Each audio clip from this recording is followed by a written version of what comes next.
وقال النبي صلى الله تعالى عليه وسلم: إن الله يبعث لهذه الأمة على رأس كل 100 سنة من يجدد لها دينها.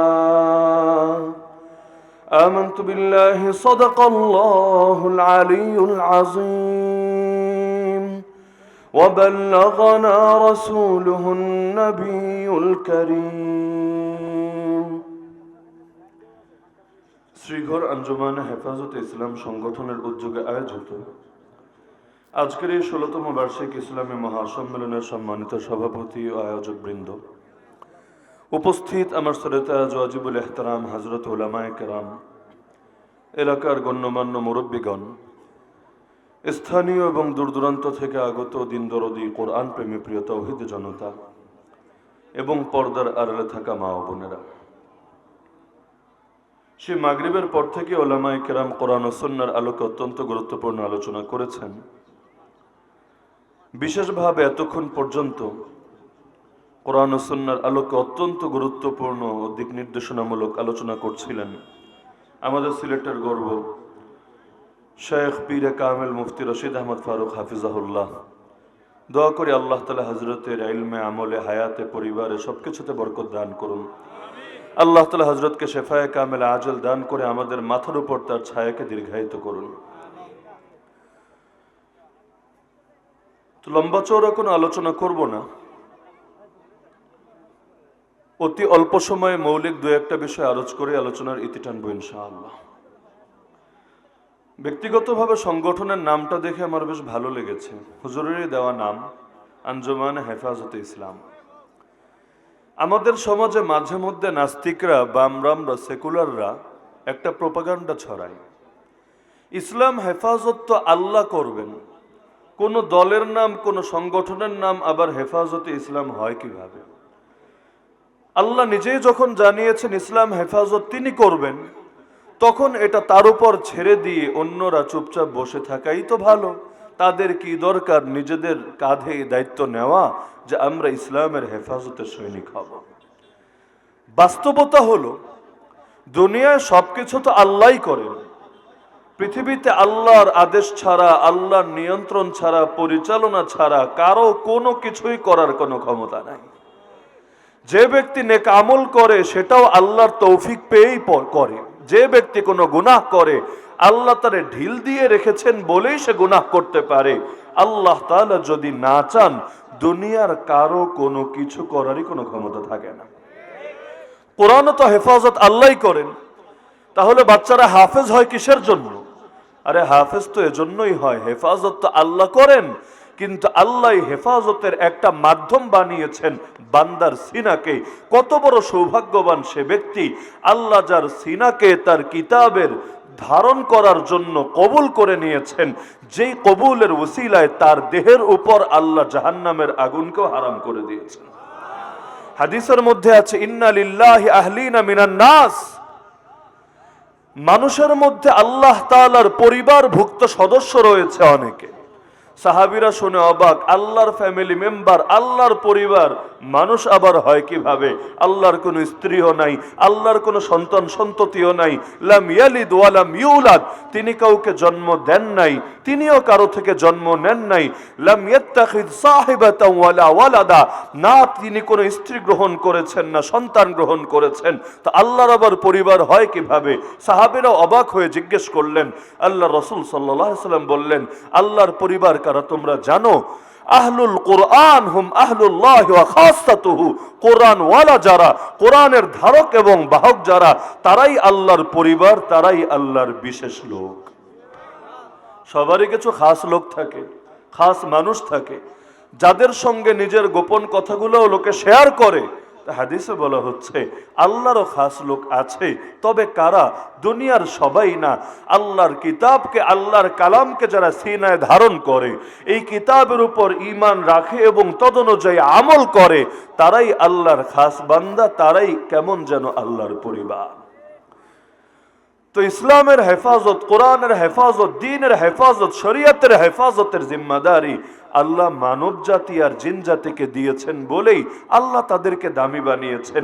এই যে আমানত, আমানত আল্লাহ সবাইরে দেন নাই, কোরআনই জানিয়েছে আমানত আমি পেশ করেছিলাম আসমানের সামনে, জমিনের সামনে, পাহাড় পর্বতের সামনে। তারা হিম্মত করে নাই, তারা অস্বীকার করেছে। আল্লাহ এত বড় আমানত বহন করার মতো যোগ্যতা আমাদের নাই। ও হামালাহাল ইনসান, মানুষ আল্লাহর পক্ষ থেকে আমানতটা গ্রহণ করে নিল। ফলাফল এখন আসমানও জান্নাতে যাবে না, জমিনও জান্নাতে যাবে না, পাহাড়ও জান্নাতে যাবে না, এত এত মাখলুকরাও জান্নাতে যাবে না। আল্লাহ মানুষরে জান্নাতের যোগ্য বানিয়ে দিলেন।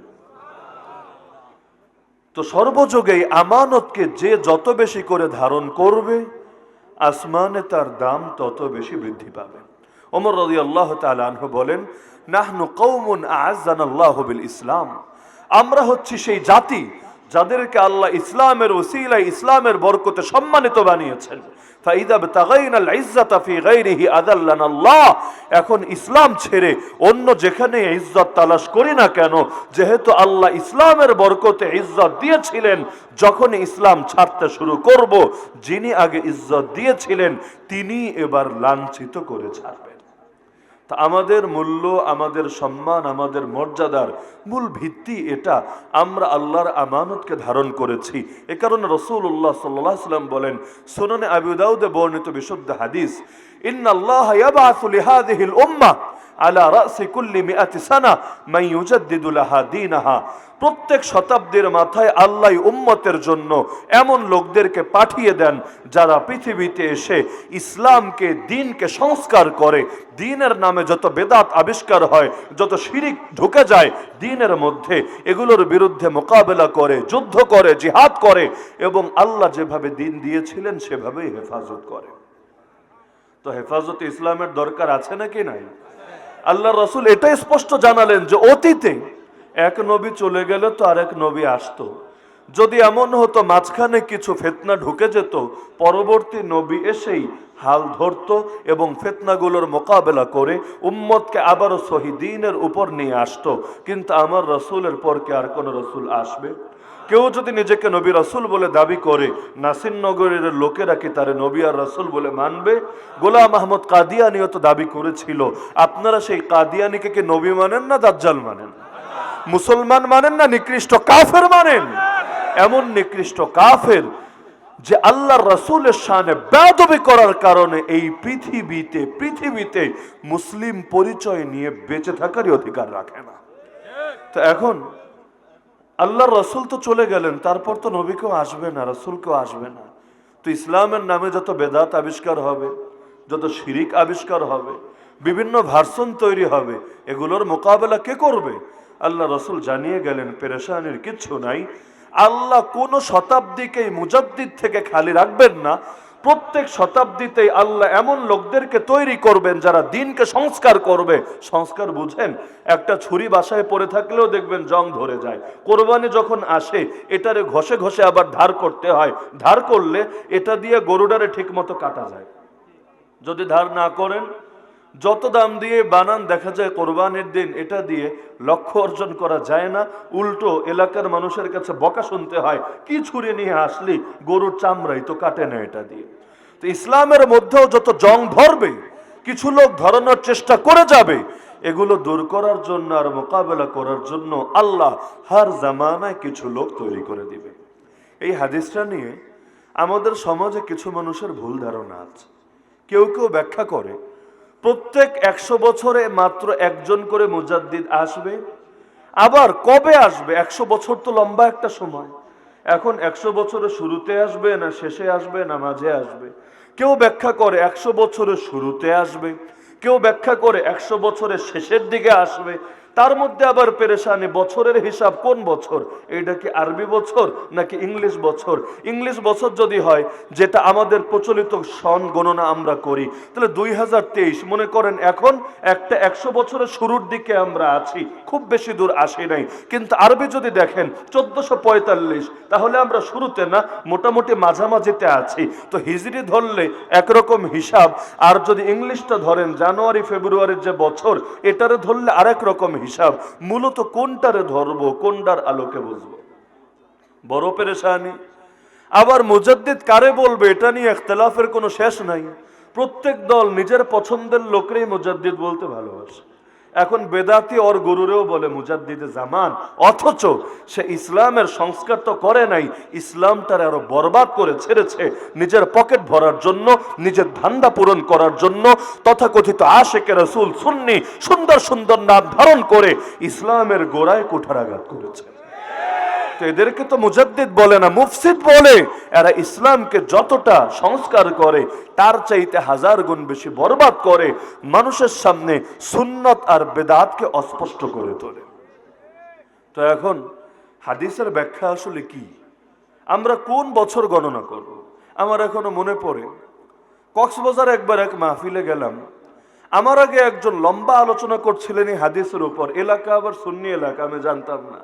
এমনকি যে কমিটি দাওয়াত দিয়েছে এদের মধ্যেও বেশ কয়েকজন আছে সুন্নি, তাও আমি জানতাম না। বেশ অনেক বছর আগের কথা, 2020-21 হবে সম্ভবত। শেখ হারুনিজার হাফিজাহুল্লাহ ছিলেন সেই মাহফিলে মেহমান। তো এখন আগামাথা তো আর কিছুই জানি না, বেচারা আগে বয়ান করছে। বয়ানের মধ্যে এটাই হাইলাইট করছে যে এখন 2020 বা 21 একটা শতাব্দীর শুরু, এখনই মুজাদ্দিদ আসার সময়। আশা করা যায় শীঘ্রই মুজাদ্দিদ আসবে এবং 100 বছর পূরণ হওয়ার আগে পৃথিবীতে একটা বিপ্লব ঘটাবে। পৃথিবীতে খেলাফতের পতন হয়েছিল 1924-এ, 2024 হওয়ার আগেই দুনিয়াতে খেলাফত কায়েম হবেই হবে। এটা আল্লাহর নবীর বাণী। গোটা দুনিয়া ভুল হতে পারে, এটা নাকি ভুল হতেই পারে না। তা আমি তারা ধরেছিলাম বয়ানের শেষে, ভাই রে, এই যে এত কনফিডেন্স নিয়ে বলছেন 2023-এর মধ্যে খেলাফত কায়েম হবেই হবে, এবং এটাকে নিজের কথা না রাসূলের কথা বলে চালিয়ে দিচ্ছেন। যদি এমন হয় 2024 চলে আসলো, খেলাফত কায়েম হলো না, তখন আপনার শ্রোতাদের মনের মধ্যেই আল্লাহর রাসূলের হাদিস নিয়ে সন্দেহ দেখা দেবে। তখন অনেকে ভাবতে শুরু করবে, কি রে, আল্লাহ নবীকে তাহলে ভুল বললেন, নবীকে অবাস্তব কথা বললেন। এভাবে তো মানুষের ঈমানকে ফিতনার মুখে ফেলে দিবেন। এই বাংলাদেশেও মাঝে মধ্যে ইমাম মাহদি কবে আসবে এটা ডেট ঘোষণা করে কিছু লোক। একবার বলা হলো 2012-তে ইমাম মাহদি আসবেই আসবে। এরও আগে 2006 না কত সালটা ঘোষণা করা হয়েছিল এই বছর কেয়ামত হবেই হবে। পৃথিবীর সঙ্গে কোন একটা গ্রহের নাকি টক্কর লাগবে, সংঘর্ষ হবে, গোটা দুনিয়া ফেটে ভেঙে চৌচির হয়ে যাবে। এবং বিজ্ঞানের আলোকেই তারা দাবি করতে লাগলো এই বছর কেয়ামত হবেই হবে। এখন কেয়ামতের বয়স পাড়ি দিয়ে 1.5 যুগের অধিক সময় ধরে আমরা এখনো টিকে আছি, এখনো কেয়ামত আসে নাই। ইমাম মাহদির হালত তো আমরা দেখলাম, 2012-এ ঘোষণা করা হলো, আসলো না। 2016-কে বলা হলো, আসলো না। অবশেষে 2019-কে বলা হলো, আসলো না।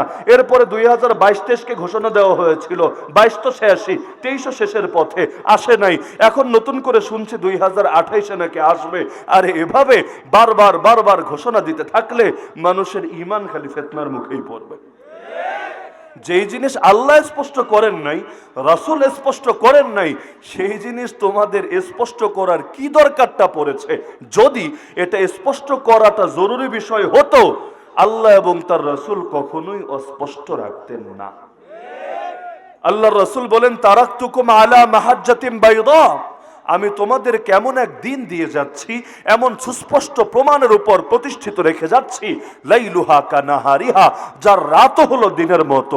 আমাদের দুনিয়ার রাত হলো অন্ধকার, দিন হলো আলোকিত। কিন্তু রাসূল বলছেন, তোমাদেরকে যে ধর্ম আমি দিয়ে যাচ্ছি এটার রাতও দিনের মতো। তার মানে দিনও যেমন আলোকিত, রাতও একই সমান আলোকিত। এই ধর্মে, ইসলামে অস্পষ্টতা বলতে কিচ্ছু নাই, অন্ধকার বলতে কিচ্ছু নাই, ধোঁয়াশা বলতে কিচ্ছু নাই।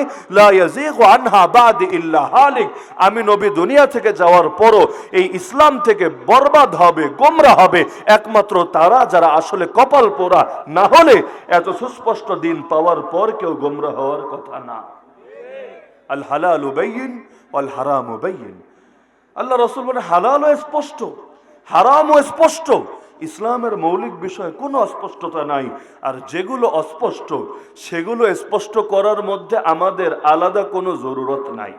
যেমন আলিফ লাম মিম, কে দাঁড়িয়ে বলতে পারবেন এটার সুনিশ্চিত অর্থ, অকাট্য অর্থ এটাই? সম্ভব না। যদি ধারণা করে বলেন সেটা আপনার ধারণা, সুনিশ্চিত কোনো বিষয় না। তা আলিফ লাম মিমের সুনিশ্চিত অর্থ কে জানেন? বলেন না, কে জানেন? তা আল্লাহ কেন স্পষ্ট করলেন না? যদি এটা জানাটা এবং এটার মূল অর্থ অবগত হওয়াটা সকলের জন্য জরুরি হতো, অবশ্যই আল্লাহ স্পষ্ট করতেনই করতেন। এ কারণে আপনারা শোনেন নাই, তাফাক্কারু ফি খালকিল্লাহ ওয়ালা তাফাক্কারু ফিল্লাহ। আল্লাহর মাখলুক নিয়ে চিন্তা করো, আল্লাহ সৃষ্টি নিয়ে চিন্তা করো, ঈমান বাড়বে। আল্লাহর নিয়ে চিন্তা করতে বইসো না, বড় ফিতনার মধ্যে পড়ে যাবা। কিছু লোক যদি আল্লাহর নিয়ে গবেষণা করে, আল্লাহ কই, আল্লাহ কেমন, আল্লাহ কি, ইত্যাদি ইত্যাদি ইত্যাদি চিন্তা করতে করতে মাথার চুল যদি ফেলেও দেয়, পেরেশান আর পেরেশান হতেই থাকবে। আল্লাহ নিজের ব্যাপারে যা জানিয়েছেন এর বাইরে একটা জিনিস জানাও তার পক্ষে কোনোদিনও সম্ভব হবে না। তো এখন এই হাদিসের অর্থটা আসলে কি? যে আল্লাহ তাআলা শত বছরে এমন লোকদের পাঠাবেন যারা দ্বীনের সংস্কার করেন। খুব ভালো করে মনে রাখবেন, এখানে মনজুর নোমান রহমতুল্লাহ আলাইহির এই ব্যাপারে আলাদা কিতাবই আছে, লম্বা চৌড়ো লেখা আছে। কারো জানতে ইচ্ছা হলে সেখান থেকে দেখে নিয়েন। মুজাদ্দেদ আল ফেসানি রহমতুল্লাহ আলাইহির উপর তার স্বতন্ত্র কিতাব আছে। সেই কিতাবের প্রথম অধ্যায় লম্বা চৌড়া আলোচনা করে মুহাদ্দিসিনে কেরামের ব্যাখ্যাগুলো এনে স্পষ্টভাবে তিনি দেখিয়েছেন। মূল কথাটা আমি সংক্ষেপে শুরু তুলে ধরছি। এখানে শতাব্দীর শুরু উদ্দেশ্য না, শতাব্দীর শেষও উদ্দেশ্য না।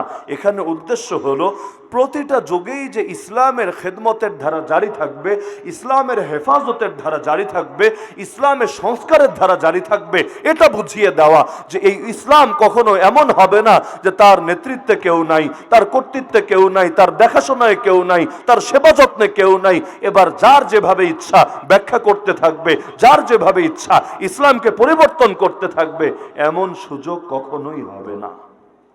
আর কোরআন হাদিসে যখন কোনো বছরের কথা, দিনের কথা বলা হয়, স্বাভাবিক মূলনীতি হলো তখন জানুয়ারি ফেব্রুয়ারি এগুলোর হিসাব হয় না, বরঞ্চ তখন হিজরি সন, হিজরি মাস, হিজরি দিনই উদ্দেশ্য হয়। যেমন বাচ্চারা দুধ খাওয়াতে হয় কয় বছর, কি জানেন না আপনারা? আপনাদের এলাকার মহিলারা বাচ্চারা কয় বছর পর্যন্ত দুধ খাওয়ায়? আচ্ছা, কোন হিসাবে 2 বছর বলেন? কোন হিসাবে?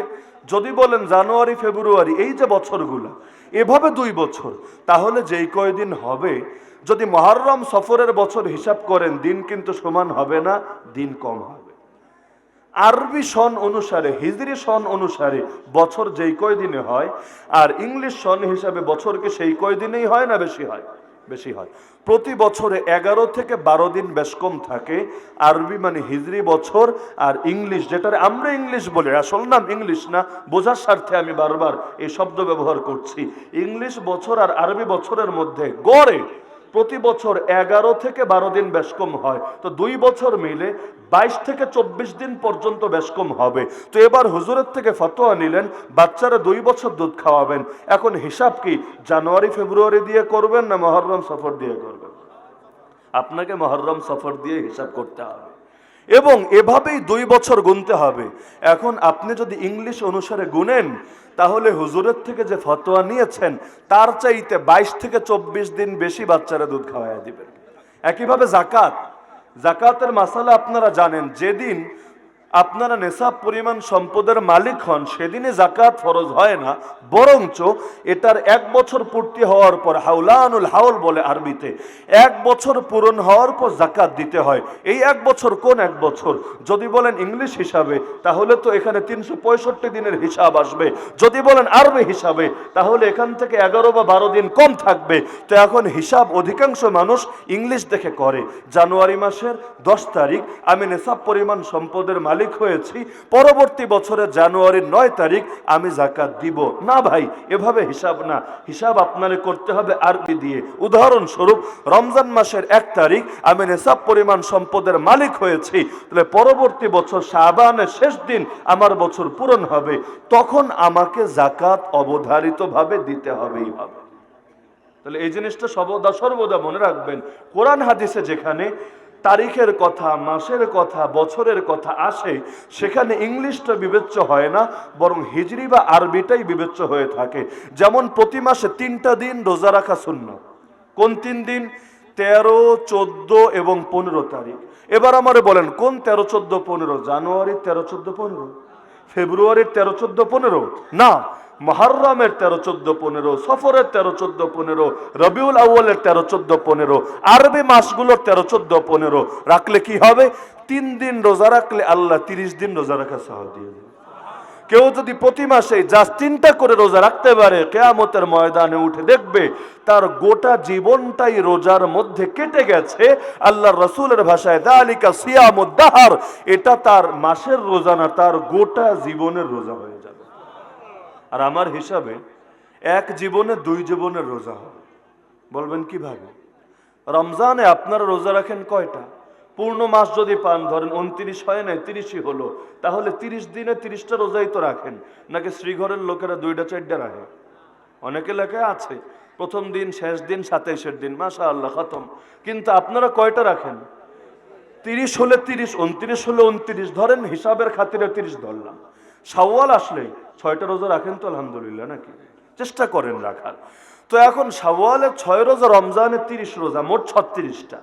আমার আল্লাহর মূলনীতি হলো কোরআনের আয়াতের আলোকে প্রমাণিত, আল্লাহ এক আমলে সর্বনিম্ন 10 গুণ সওয়াব দেন। মান জাআ বিল হাসানাতি ফালাহু আশরু আমসালিহা।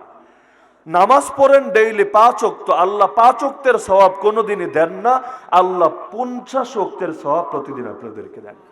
তো এখন 36 দিন রোজা রাখলেন রমজান আর শাওয়াল মিলিয়ে, এখন 36 দিন আসলে 36 দিন হয় নাই, 36 দিন 360 দিনের সমান হয়ে গেছে।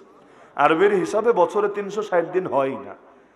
তারপর আল্লাহ 360 দিন রোজার সওয়াব দিয়ে দিবেন খালি রমজানে সবগুলো দিন, আর শাওয়াল মাসে 6 দিন রোজা রাখলে। এবার চিন্তা করেন, তাহলে রমজান আর শাওয়াল মিলাই তো 360 দিন হয়ে গেল আপনার আমল নামাতে। আবার যদি প্রতি মাসে আপনি 3টা করে রাখেন, 30টা হয়ে যাচ্ছে। তাহলে 11 মাসে আরো 33টা রোজা আপনি রাখছেন, 33-এ 330 দিনের সওয়াব আল্লাহ দিচ্ছেন। এবার যোগ করেন, 1 বছরে আপনি রোজা রাখলেন প্রতিদিন না, খালি রমজান মাসের 30 দিন, শাওয়ালের 6 দিন, আর প্রতি আরবি মাসের 3টা দিন, 13 তারিখ, 14 তারিখ, 15 তারিখ। বিনিময়ে কি পেলেন? বছর যখন শেষ হলো তখন আল্লাহ আপনার আমল নামায় 330 যোগ 360, তাহলে কত হলো? 690 দিনের রোজার সওয়াব দিয়ে দিল। দুনিয়ায় কখনো দেখেছেন 1 বছরে 690 দিন হয়? আরে দেখেছেন নাকি? হয় না। কিয়ামতের ময়দানে যখন উঠবেন তখন প্রতি বছর বাবদ আপনার আমল নামায় 690 দিনের রোজা যদি দেখতে পারেন, দিলটা কত খুশি হবে। হায়াত হয়তো পেয়েছিলেন 60 বছর, দেখবেন 100 বছরের অধিক টাইম রোজা রাখার স্বভাব আপনার আমল নামায় অ্যাড হয়ে গেছে। তো বুদ্ধি যদি থাকে অল্প আমল করেও অনেক বেশি পরিমাণ সওয়াব কামানো যায়। তো বলছিলাম, তো এবার আসেন 100 বছরকে যদি গুনি, এটা ইংলিশ 100 বছর না, আরবি আর হিজরি 100 বছর। তবে 100 বছরের শুরু নাকি 100 বছরের শেষ এটাও খোঁজার জন্য পেরেশানি করার দরকার নাই। আর প্রত্যেক শতাব্দীতে একজন মাত্র লোকই আসবে, তিনিই খালি দ্বীনের খেদমত করবেন আর সংস্কার করবেন, বিষয়টা এমনও না। বরঞ্চ আল্লাহ এক যুগে অনেক লোককে পাঠাতে পারেন। আবার আল্লাহ তাআলা এক এক লাইনেও এক একজনের দ্বারা তাসদীদে খেদমত নিতে পারেন। যেমন দেখেন ইলিয়াস রাহমাতুল্লাহ আলাইহির দ্বারা এক লাইনে আল্লাহ খেদমত নিলেন, আমিরুল মুমিনিন মোল্লা মুহাম্মদ ওমর রাহমাতুল্লাহ আলাইহির দ্বারা আল্লাহ আরেক লাইনে খেদমত নিলেন। বরুণার পীর সাহেব হাফিজাহুল্লাহ, আল্লাহ তার দ্বারা এক লাইনে খেদমত নিচ্ছেন। আবার হামাসের মুজাহিদিনের দ্বারা আল্লাহ আরেক লাইনে খেদমত নিচ্ছেন। এগুলো তো দ্বীনের সংস্কার, এগুলো তো দ্বীনের হেফাজত। তো আল্লাহ কোন যুগকেই কোন যুগের মধ্যে ইসলামকে মিসকিন বানাবেন না, ইতিম বানাবেন না, যে ইসলামের হেফাজতের জন্য কেউ কাজ করবে না। বরঞ্চ দুনিয়ার বাতিলরা যত বেশি ষড়যন্ত্র করুক না কেন, হর জামানায় কিছু লোক এমন থাকবে যারা নিজেদের বুকে তাজা রক্ত ঢেলে হলেও আল্লাহর জমিনে আল্লাহর দ্বীনকে হেফাজত করেই যাবে। তো এখন নামের যৌক্তিকতা পাচ্ছেন কিনা? আঞ্জুমান হেফাজত ইসলাম নামের যৌক্তিকতা পাচ্ছেন কিনা? ইসলামের হেফাজত করবেন আল্লাহ, ওসিলা হবে বান্দা। কত বড় সৌভাগ্যবান সেই বান্দা যারে আল্লাহ ইসলামের হেফাজতের ওসিলা বানায় দিলেন। 1 ফোঁটা নাপাক পানি থেকে সৃষ্টি হয়ে কি দাম আমাদের! আরে আল্লাহর দ্বীনের তো অনেক দাম, কোরআনের তো অনেক দাম। কত বড় কপালওয়ালা হব যদি আল্লাহ আমার মতো অধমকে তার দামি জিনিস বহন করার, সংস্কার করার, হেফাজত করার মাধ্যম বানিয়ে দেন। এগুলোর দ্বারাই তো সম্মানিত হব। সূরা ৩ তো পড়েছেন সকলেই। আল্লাহ তাআলা এই সূরায় কসম খেয়ে বলেছেন, লাকাদ খালাকনাল ইনসান ফি আহসানি তাকওয়িম সুম্মা রাদাদনাহু আসফালা সাফিলিন ইল্লাল্লাযীনা আমানু ওয়া আমিলুস সালিহাত। আমি মানুষকে সৃষ্টি করেছি সর্বোত্তম গঠনে, এরপর আমি মানুষকে ঠেলে দিয়েছি, নিয়ে গিয়েছি সবচেয়ে নিকৃষ্ট অবস্থানে। তবে যারা ঈমানদার আর নেক আমল করে তাদেরকে আমি আল্লাহ নিকৃষ্ট অবস্থানে নিক্ষেপ করি নাই, তাদেরকে যেভাবে সৃষ্টিও করেছি সর্বোত্তম গঠনে, তাদের জন্য আমি রেখেছিও সর্বোত্তম জায়গা, যার নাম জান্নাত। তো এই কারণে মানুষের জন্য অনেক দামি হওয়ারও সুযোগ আছে, এত দামি যত দামি ফেরেশতারাও না। আবার মানুষের জন্য এত নিকৃষ্ট হওয়ার পথ খোলা আছে যত নিকৃষ্ট শুয়োর আর কুত্তাও না। একটা শুয়োর বা কুত্তা জাহান্নামে যাবে এমন কারো প্রমাণ জানা থাকলে জানান আমাদেরকে। আল্লাহ তাআলা শুয়োর, কুকুর থেকে শুরু করে যত হায়াওয়ান, কিয়ামতের দিন সবাইরে মাটি বানিয়ে দিবেন না? আল্লাহ তাআলা তাদের মধ্যে প্রথমে ইনসাফ কায়েম করবেন, বিচার করবেন। দুনিয়াতে কোনো প্রাণীও যদি আর এক প্রাণীর উপর জুলুম করে, কিয়ামতের দিন আল্লাহ মাজলুমকে সুযোগ দেবেন জালেমের থেকে প্রতিশোধ নেওয়ার। এরপর বলবেন কুনু তুরাবা, সবাই মাটি হয়ে যাও। আল্লাহর এক আদেশে সবাই মাটি হবে, না জান্নাত না জাহান্নাম। আমার আপনার সামনে দুই পথই খোলা। হতে পারি জান্নাতের বাসিন্দা, যেই জান্নাতে ফেরেশতারাও যাবে না, আবার হতে পারি, আল্লাহ হেফাজত করুন, আল্লাহ ক্ষমা করুন, জাহান্নামের অধিবাসী, যেই জাহান্নামে কোনো শুয়োর কুত্তাও যাবে না। এ কারণে আমাদের অনেক আকাবিরের জীবনীতে পাবেন, তাদেরকে কেউ যদি গালিগালাজ করতো নিকৃষ্ট ভাষায়, হার জামান আর হকপন্থী ওলামায়ে কেরাম এবং বুজুর্গদেরই বাতিলরা গালাগালি করে, এটাই দুনিয়ার নিজাম। যে যত বেশি হকের উপর থাকে তার প্রতি মানুষের আক্রোশ আর গালিগালাজ আর জুলুমের মাত্রা হয় তত বেশি। এ কারণে সহিহ বুখারীতে আছে, নবীরা সবচাইতে বেশি বিপদে পড়ে, সবচাইতে বেশি পরীক্ষায় পড়ে। এরপর যারা নবীদের যত কাছে তাদের বিপদ আর তাদের পরীক্ষা হয় তত বেশি।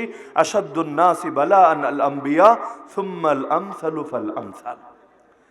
তো এখন পরীক্ষা তো হর জামানায় এসেছে, আসছে, আসবে, কিন্তু প্রকৃত মুমিন যারা, তারা কি পরীক্ষার ভয়ে কখনো দমে যায়?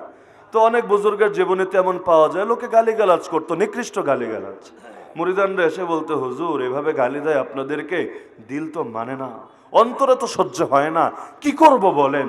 তখন জবাব দিতেন, দেখো ওরা যে গালি দিচ্ছে, যদি আল্লাহ আমারে জাহান্নামে ফেলে তাহলে আমারে তো কম কথাই বলেছে। ওরা তো শুয়োর বলে, কুকুর বলে, এগুলো বলে। যদি আমি জাহান্নামে যাই, বিশ্বাস করো আমার চাইতে একটা কুকুরও তো উত্তম হয়ে যাচ্ছে। আর যদি আল্লাহ দয়া করে, মায়া করে, ভালোবেসে আমাকে জান্নাতে দেন, দুনিয়ার কারো কোনো গালি আমার কোনোই ক্ষতি করতে পারবে না। উল্টো তারা তো আমার উপর অনুগ্রহ করছে। নিজে আমল করলে আর কতটুকু করতাম, এখন তো কষ্ট ছাড়াই ওরা কষ্ট করে আমল করে গালি দেওয়ার দ্বারা আমারে বিনামূল্যে এগুলো আমলের সওয়াবে হাদিয়া দিয়ে দিচ্ছে। তো উভয় অবস্থায় লাভ। ওদের গালিতে আমার কি এমন সমস্যা? আমি একটা জিনিস নিয়ে চিন্তা করছিলাম, এই যে ইসলামের হেফাজত প্রসঙ্গে কথা বলছিলাম, উদাহরণ হিসাবে বলি। মাঝখানে একটা বিষয় নিয়ে অনেকদিন ভাবছিলাম। ইহুদি আর খ্রিস্টান হলো সাপ আর বেজি। ইহুদিরা দেখতে পারে না খ্রিস্টানদেরকে, খ্রিস্টানরা দেখতে পারে না ইহুদিদেরকে। খ্রিস্টানদের আকীদা হলো তাদের নবী ঈসা আলাইহিস সালাম, সে ঈসা আলাইহিস সালামের ঘর ঘেরাও করে তাকে গ্রেফতার করে শুলিতে চড়িয়ে হত্যা করেছে ইহুদিরা।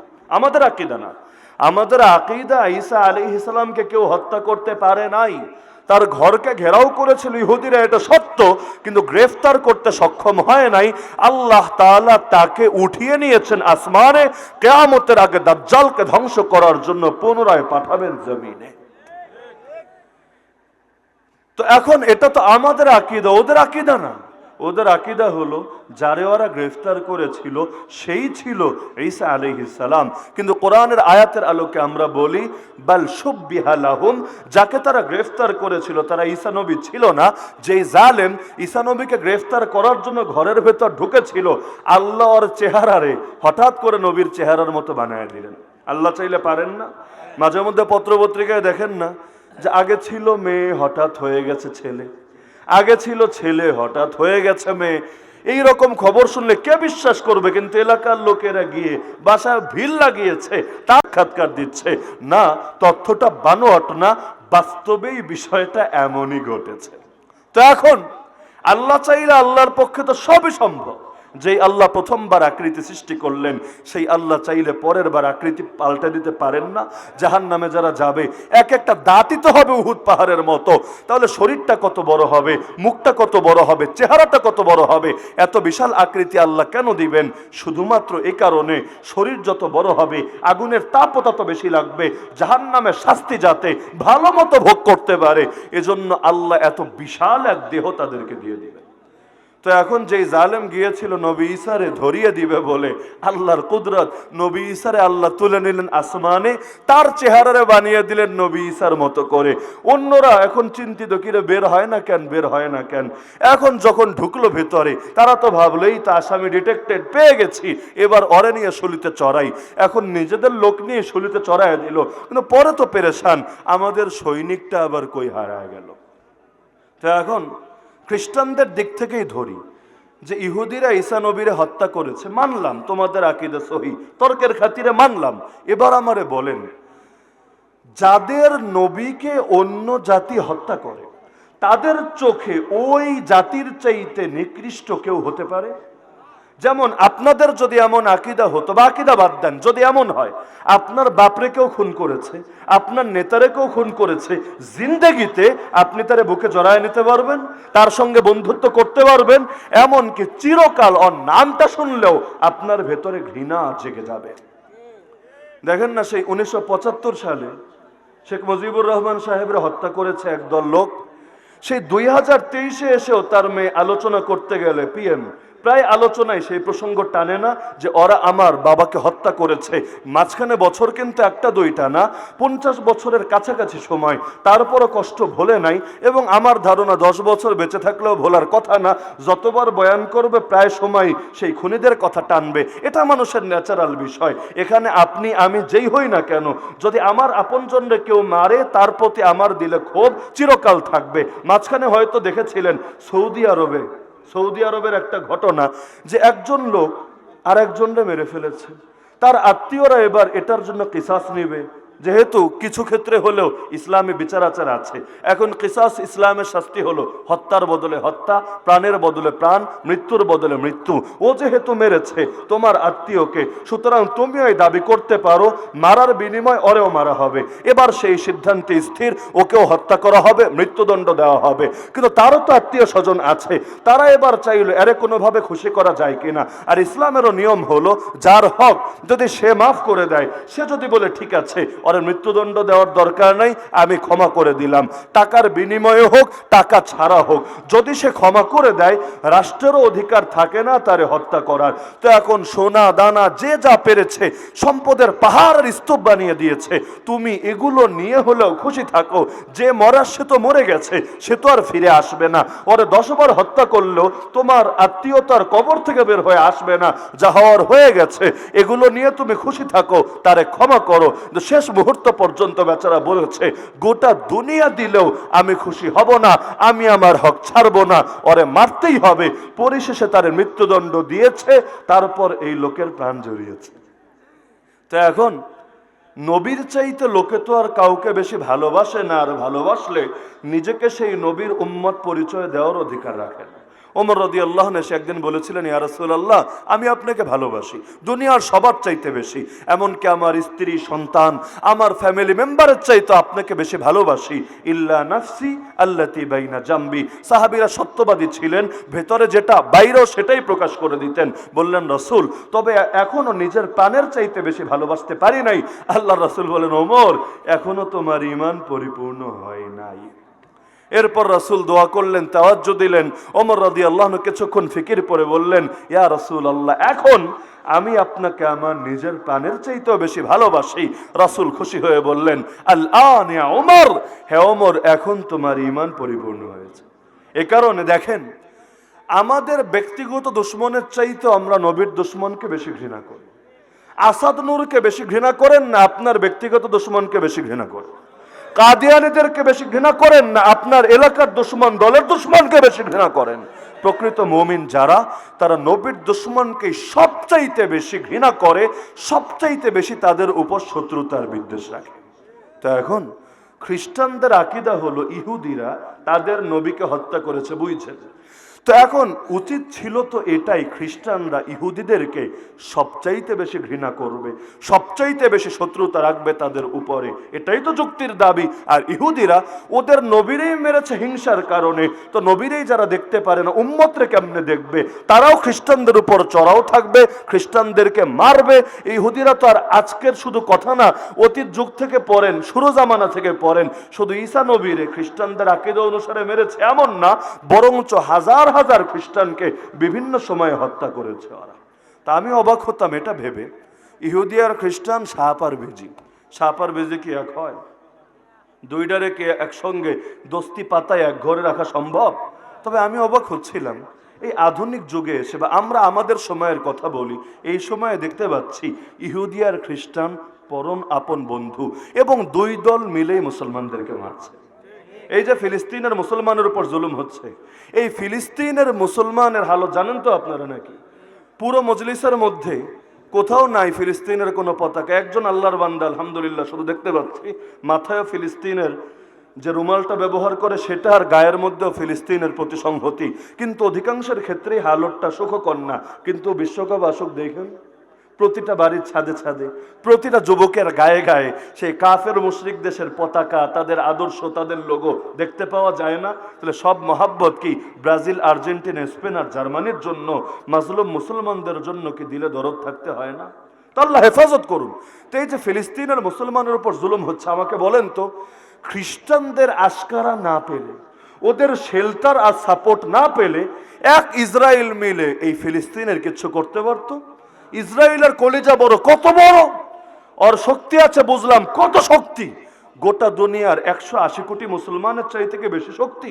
প্রফেসর নাজমুদ্দিন আরবাকান, আল্লাহ তাআলা তার কবরকে নূরে নূরান্বিত করে দিন, এতকাল আগে তিনি বলে গিয়েছিলেন, মাত্র 80 লক্ষ ইহুদির বিপরীতে 200 কোটি মুসলমান বসে বসে আবাবিল আসবে এই অপেক্ষা করছে।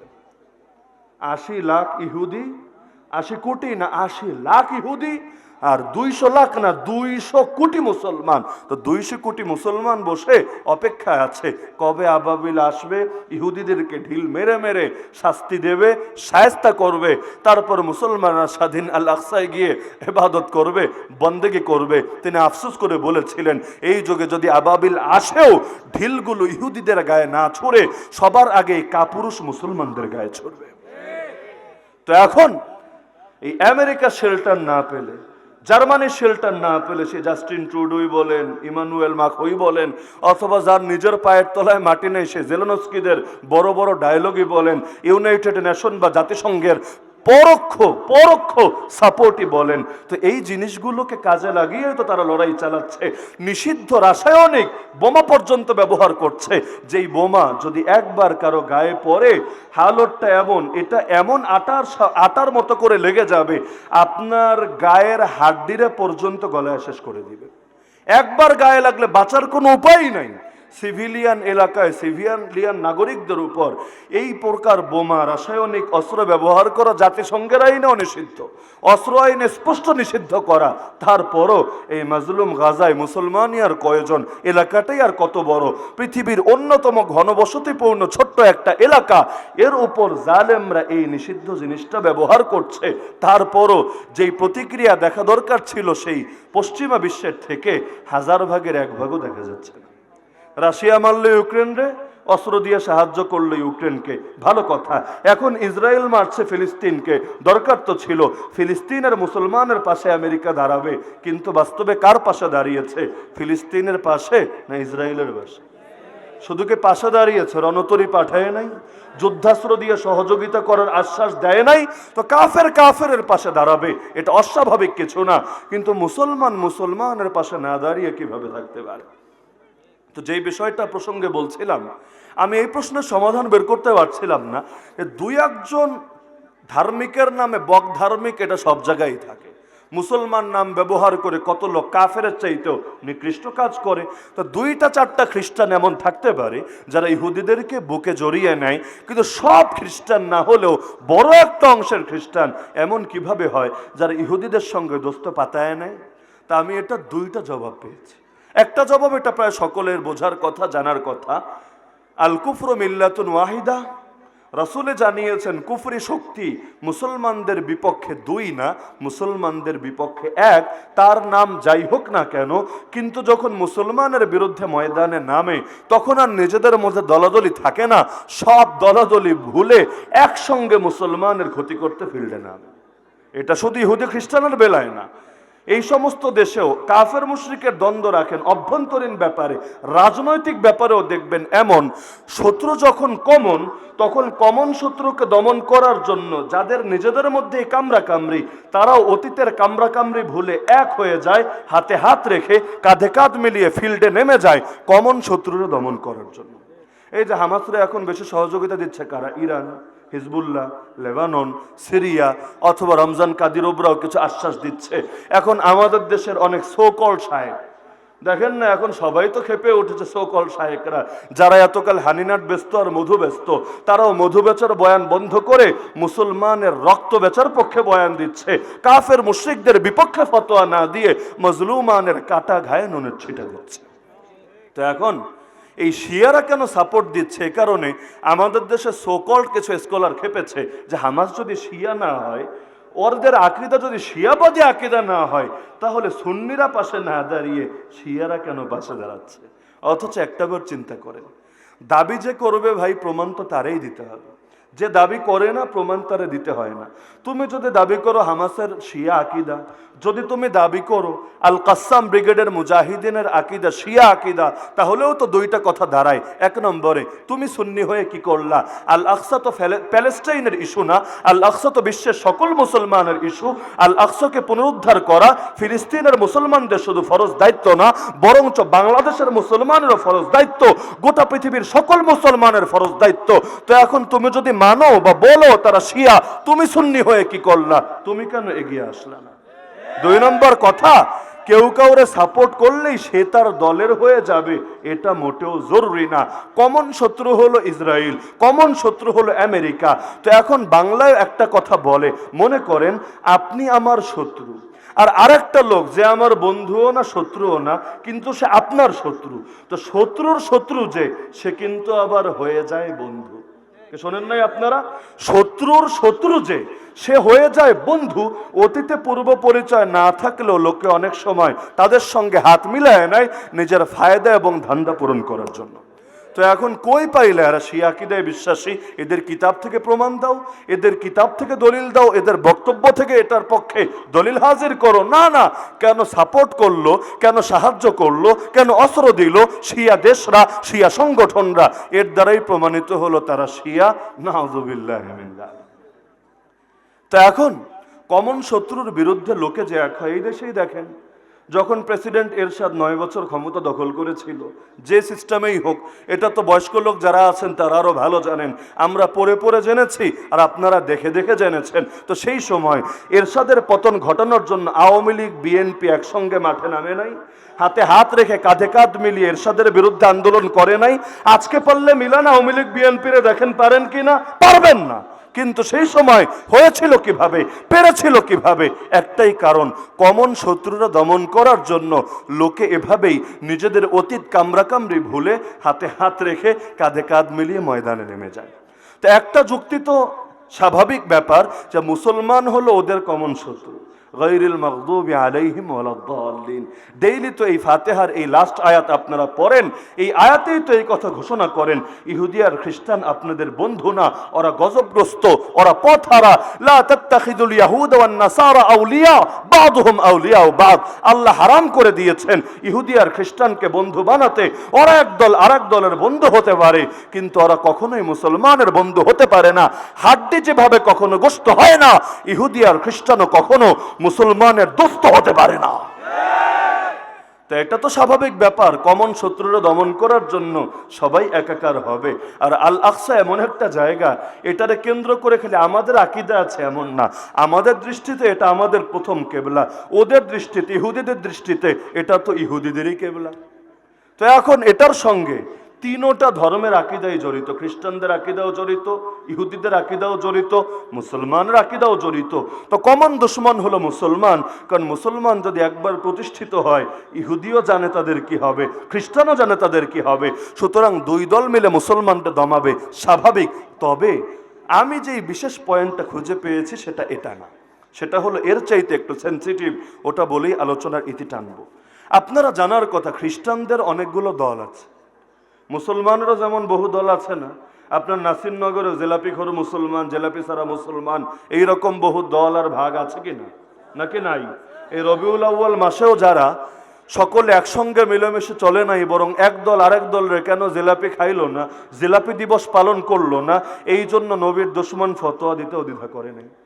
তো এখন এইরকম দলাদলি খ্রিস্টানদের মধ্যেও আছে। খ্রিস্টানদের একটা দল আছে প্রোটেস্ট্যান্ট, কি নাম? নাম হয়তো অনেকে শুনেছেন। প্রোটেস্ট্যান্ট মানে কি? শব্দের শাব্দিক অর্থই হলো প্রতিবাদী। তো বলবেন প্রতিবাদী তো ভালো, আমাদের যে ওলামায়ে কেরাম প্রতিবাদী কণ্ঠস্বর, আমরা তো তাদেরকে পছন্দ করি, তাদেরকে ভালোবাসি। কিন্তু না রে ভাই, এই প্রোটেস্ট্যান্ট সেই প্রতিবাদী না। ইহুদিরা নিজেদের স্বার্থ আদায়ের জন্য, কারণ লম্বা একটা সময় পর্যন্ত ইহুদিরা সেই পশ্চিমা বিশ্বে থার্ড ক্লাস নাগরিক হিসাবে ছিল, যারা চাইলেই বড় বড় ব্যবসা করতে পারতো না, চাইলেই যা মনে চায় তা করতে পারতো না। এমনকি ওসমানী খলিফাদের আমলে ফিলিস্তিনের ভূমিতে 1 ইঞ্চি জমি পর্যন্ত কিনতে পারতো না। বহুতবার তার কাছে অনেক ধরনের দামি দামি গিফট নিয়ে গিয়েছে, সুলতান আমিরুল মুমিনিন আমাদেরকে ফিলিস্তিনে একটু জমি কেনার সুযোগ দেন, নিজেরা থাকবো বলে এজন্য চাচ্ছি না, আমরা এখানে মেডিকেল বানাবো, আমরা এখানে বড় বড় স্কুল বানাবো, কলেজ বানাবো, যেভাবে খ্রিস্টান মিশনারিগুলো দেশে কাজ করে। কিন্তু সুলতান তো বড় দূরদর্শী ছিলেন, বিশেষ করে সুলতান আব্দুল হামিদ, তিনি বলেছিলেন কোনো কিছুর বিনিময়ে আমি তোমাদেরকে থাকতে দেব না, এতই যদি মানব সেবা করতে মনে চায় তোমরা লিজ নাও, ভাড়া নাও, সেখানে তোমরা সাময়িকভাবে থাকো, যেই কয় বছর মনে চায় খেদমত করো, তারপর তুমি তোমার দেশে ফিরে যাও। কিন্তু ওদের কথা ছিল আমরা মানব সেবা করব, আপনি সেটা কেন করতে দিবেন না? কখনো হুমকি দিয়ে, কখনো লোভ দিয়ে, বিভিন্নবার বিভিন্নভাবে বুঝাতে চেয়েছে। যখন নিরাশ হয়ে গেছে যে কোনোভাবেই ফিলিস্তিনের ভূমি আর কিনতে দিবে না, তখন ওরা প্রকাশ্যে হুমকি দিয়েছে সুলতান আব্দুল হামিদ গদিও আর বেশি দিন ধরে রাখতে পারবেন না। দেখেন না, ইসরায়েলের ইহুদিদের ক্ষমতা এত গভীরে পৌঁছেছে, এখন ইহুদিরা নারাজ হলে আমেরিকার বাদশার গদিদের মধ্যেও কম্পন শুরু হয়ে যায়। তো সুলতান আব্দুল হামিদকে যারা পতন ঘটিয়েছিল, সর্বশেষ মুসলমানদের খেলাফত, ওসমানী খেলাফতকে কারা ধ্বংস করেছিল, নেপথ্যে কারা ছিল, যাদের পড়াশোনা আছে তাদের সামনে মোটেও অস্পষ্ট না, এটার পেছনে বড় একটা অংশ হিসাবেই ইহুদিরা জড়িত ছিল। পরবর্তীতে তো যাই হোক চুক্তি করে ব্রিটিশদের থেকে বুঝে নিয়ে, জাতিসংঘের থেকেও সাপোর্ট পেয়ে, পশ্চিমা বিশ্বের মদত পেয়ে একটা জারজ রাষ্ট্র বানালো, সেখানে নিজেদের শক্তিগুলো জমা করতে লাগলো। তো এই প্রতিবাদের অংশ হিসাবে বহু আগেই এরা চেয়েছিল খ্রিস্টানদের মধ্যে নতুন একটা দল তৈরি করতে। তো কিছু লোকরে তারা বুঝালো, এই যুগে যেমন অনেক মুসলমানরে বুঝায়, অনেক মুসলমানরে পয়সা দিয়ে কেনে, যেমন দেখেন ব্রিটিশরা একদিকে এত এত হুজুর মারলো, এত এত মুসলমান মারলো, আবার ওরাই কিনা অনেক হুজুররা টাকা পয়সা দিয়ে পারলো। এ কাদিয়ানিরে পেলেছে কে? ইতিহাস পড়েন। সেই সময় আহমদ রেজা খানের মতো লোকেরা কেন ব্রিটিশের পক্ষে ফতোয়া দিল, মাজলুমানের পক্ষে ফতোয়া না দিয়ে? ইতিহাস পড়েন। এমনকি সেই সময় সকল তথাকথিত সহি সহি সহি যারা নিজেদেরকে দাবি করে, এদেরও একটা অংশ কিভাবে ওদের দালালি করেছিল টাকা খেয়ে, ইতিহাস পড়েন। তো এটা তো নতুন কোনো কিছু না, এক দলরে মারে আর এক দলরে টাকা দিয়া পালে, বাংলায় বলে কাটা দিয়ে কাটা তোলে। তো এখন ওরা খ্রিস্টানদের একটা দল তৈরি করলো প্রোটেস্ট্যান্ট, এদেরকে বোঝালো দেখো তোমাদেরকে প্রতিবাদী হতে হবে। কোন ব্যাপারে?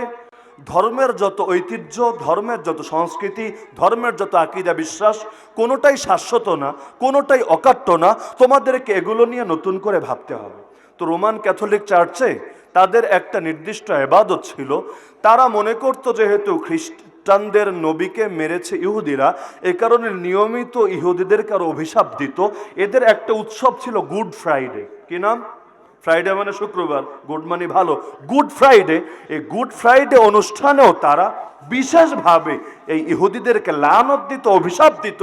কারণ নবীরা যারা মারে তারে কিভাবে লোকে দোয়া দিতে পারে, তারে তো অভিশাপই দেয়। আমরা যেমন কাদিয়ানের নাম নিলেও বলি লানাতুল্লাহ আলাই, নাকি রহমতুল্লাহ আলাই বলেন?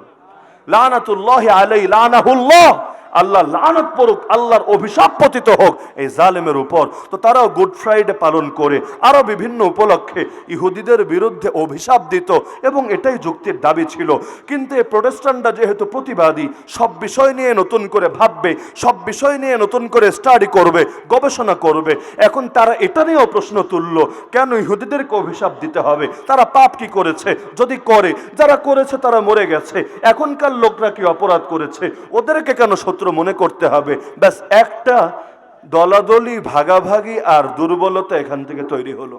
2 নম্বরে বোঝালো, ধর্মীয় কিতাব পড়ার জন্য মোল্লা লাগবে কেন? পাদ্রী লাগবে কেন? চার্চ লাগবে কেন? ফাদার লাগবে কেন? আরে আল্লাহ এবং বান্দার মধ্যকার বিষয়, এখানে থার্ড পার্টিকে আনতে হবে কেন? তোমরা নিজেরাই পড়তে পারবা, গির্জার সাহায্যও লাগবে না, আর পাদ্রী আর চার্চের সাহায্যও লাগবে না। তোমরা পোপের সহায়তা, মধ্যস্থতা ছাড়াই প্রত্যেকে কিতাব নিয়ে, তাদের কিতাব কি বাইবেল, ওল্ড টেস্টামেন্ট হোক আর নিউ টেস্টামেন্ট, তোমরা বাইবেল নিয়ে রিসার্চ করবা, গবেষণা করবা, স্টাডি করবা, নিজেরাই তোমরা বুঝবা। এই যুগে যেমন অনেকে কোরআন নিয়ে গবেষণা করে, মাশাআল্লাহ ভালো কথা, কিন্তু একদিকে নিজেও এলেম শিখে যোগ্য হয় না, আর অযোগ্য হয়ে কেউ ডাক্তারি করলে রোগী কি বাঁচে? অনেক ক্ষেত্রে বাঁচেও না, হাতুড়ে ডাক্তার। এখন কিছু লোক এমন হুজুরের কাছেও আসবে না, আসলে তার ইগোতে লাগবে, মান যাবে, আর নিজেও এলেম শিখে হুজুর হবে না। এইরকম হাতুড়ে অভিজ্ঞতা নিয়েই কোরআন হাদিস গবেষণা শুরু করে দেবে। এখন দেখেন কত দল তৈরি হয়েছে। পরশুদিন গিয়েছিলাম শেরপুরে, নালিতাবাড়ি উপজেলায়, মাহফিল করলাম, সেখানে বিশাল আয়োজন। সেই এলাকায় গিয়ে জানলাম সেখানে এমন একটা দল আছে, আমার জিন্দেগিতে আমি দলের নামও শুনে নেই। আমার ধারণা এই যে ইসলামের হেফাজতের যে সংগঠন আপনাদের, শ্রীঘর আঞ্জুমান হেফাজতে ইসলাম, আমার ধারণা আপনারাও প্রায় সকলেই হয়তো জিন্দেগিতে নামই শুনেন নাই।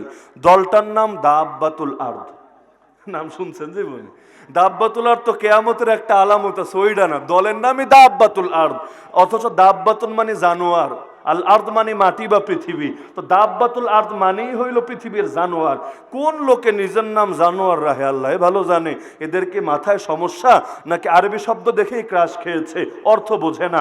অনেকের আরবি প্রীতি এত বেশি, অর্থ কি সেটার দিকে লক্ষ্য রাখে না, অর্থ না বুঝেই নাম একটা রেখে দেয়। কোরআন দেখে কয় কোরআন দেখে নাম রেখেছি। আরে পাগল, কোরআনে তো আবুল আহাবও আছে, ফেরাউনও আছে। কোরআনে থাকলেই যে এইটার অর্থ ভালো এবং এইটার দ্বারা দামি জিনিস বুঝিয়েছে তা কিভাবে বুঝলি? কোরআনে তো খিনজিরও আছে, খিনজির মানে হইল শুয়োর। এখন কোরআনে আছে বলেই কি বাচ্চার নাম এটা রাখা উচিত হবে? তো দাব্বাতুল আরদ নাম রেখেছে। এরা কোরআন হাদিস গবেষণা করে বের করেছে কি জানেন? নামাজ নাকি 3 ওয়াক্ত, 5 ওয়াক্ত নামাজ নাকি ভুয়া। এগুলো মোল্লা মুন্সিদের আবিষ্কার। নাউযুবিল্লাহ বলবেন না? তো এখন কোরআনের বদহজম হয়েছে, বলবেন এটা সম্ভব? হ্যাঁ, সূরা বাকারায় আল্লাহ বলেছেন ইউদিল্লু বিহি কাসীরা ওয়া ইয়াহদি বিহি কাসীরা। আল্লাহ একই কোরআনের দ্বারা অনেকের গোমরা বানান, একই কোরআনের দ্বারা অনেকের হেদায়েত দেন। আল্লাহর রাসূলও বলেছেন ইন্নাল্লাহা ইয়ারফাউ বিহাদাল কিতাবি আকওয়ামা ওয়া ইয়াদাউ বিহি আখারিন। এই কিতাবের দিয়েই আল্লাহ অনেকের মর্যাদা বাড়ান, আবার অনেকের নিয়ে একেবারে নিচু স্তরে ফেলেন। হিজবুত তাওহীদ এই কিতাব থেকে দলিল দেয় না, কাদিয়ানে কোরআন থেকে দলিল দেয় না, শিয়া, রাফেজি, খারেজি, মুতাজিলা, জাহমিয়া, কাদরিয়া, মুরজিয়া, লাদরিয়া, হাসাউইয়া, কাররামিয়া, যত নাম পাবেন সবগুলো কোরআন থেকে দলিল দেয় না।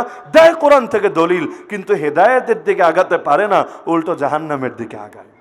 তো এখন ওদের মধ্যে এক শ্রেণীর লোক তৈরি হলো, কোরআন পড়তে হবে, কোরআন তো আর না বাইবেল, বাইবেল পড়তে হবে, স্টাডি করতে হবে, রিসার্চ করতে হবে। তবে পোপ পাদ্রী কি বলল, চার্চ থেকে কি ব্যাখ্যা দিল, এটা দেখা যাবে না। আর আপনারা দেখার কথা, অধিকাংশ ধর্মীয় বইগুলো একটু জটিল থাকে, কঠিন থাকে। এটা বাংলা ভাষায় বলেন, অন্য ভাষায় বলেন, ইসলামের প্রসঙ্গে বলেন, অন্য ধর্মের প্রসঙ্গে বলেন। আমি মাঝখানে চেয়েছিলাম যে সব ধর্ম সম্পর্কে মৌলিক ধারণা অর্জন করি, কিন্তু এমন এমন বোমবাস্টিং শব্দ আর বোমবাস্টিং বই পড়তে গেলে দাঁতও ভাঙ্গে, মাথাও ভাঙ্গে।